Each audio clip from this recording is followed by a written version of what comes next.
Duct tape muffled the rhythm of my breathing. The van bumped hard. Mud road, probably rural, probably backcountry. My wrists burned. Plastic zip ties, tight. My head hung low, but my eyes were open. Dark inside. Smelled like gas and sweat. Up front, I heard her laugh. Her. Passenger seat.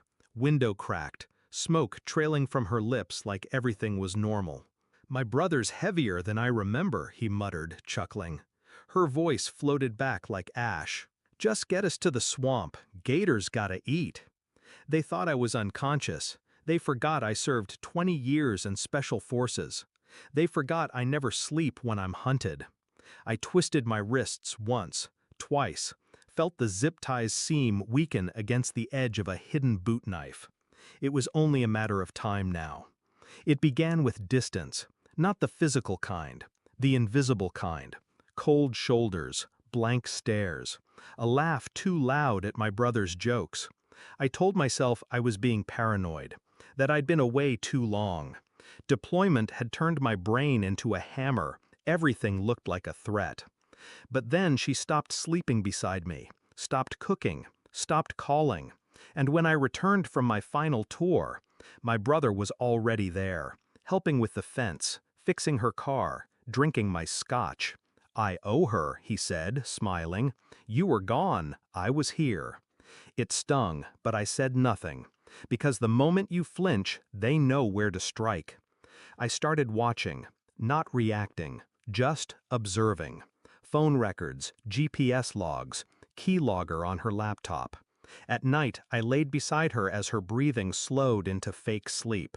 Watched her twitch when my hand brushed hers. I checked the cameras. She didn't know I added 2 new ones, one in the garage, one under the porch light. He came around twice a week. She wore makeup on those days. They never touched in view.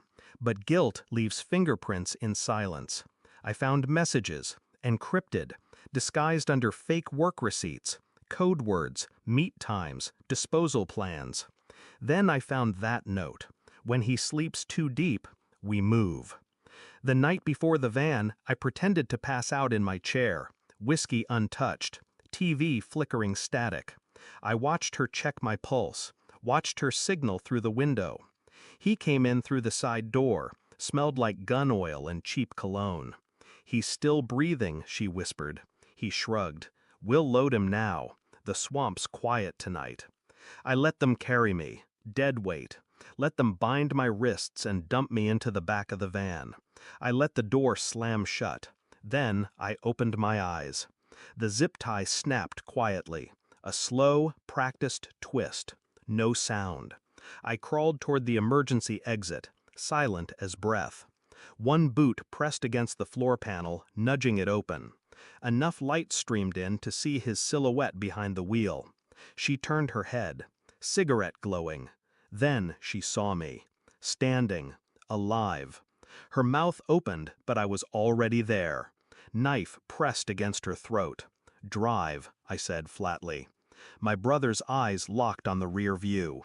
"Drive, to the swamp." His hands obeyed. Maybe it was instinct, maybe it was guilt, maybe it was the quiet steel in my voice. No one spoke the rest of the way, just wheels over gravel, heartbeats between us like a ticking bomb. When we got there, I told her to step out, then him. They did. I tossed the knife onto the grass. No weapons, no screams. No one leaves until you tell me why. She looked at me, eyes wet, not from sorrow, from fear. "You were always distant," she said. "You were gone," he added. I nodded once, then turned my back, walked into the trees, left them standing there, together, where the gators don't ask questions. I made it home before dawn, tossed everything into one bag. No note, no second thoughts.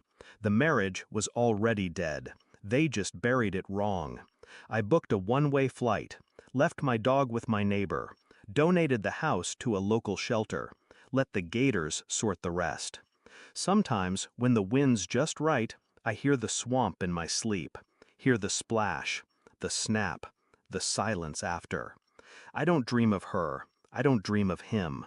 I dream of rope breaking quietly in the dark, and a voice that once said, "He's not waking up." They were right. I never woke up. That man, the husband, the brother, he's gone. I left him in the back of that van.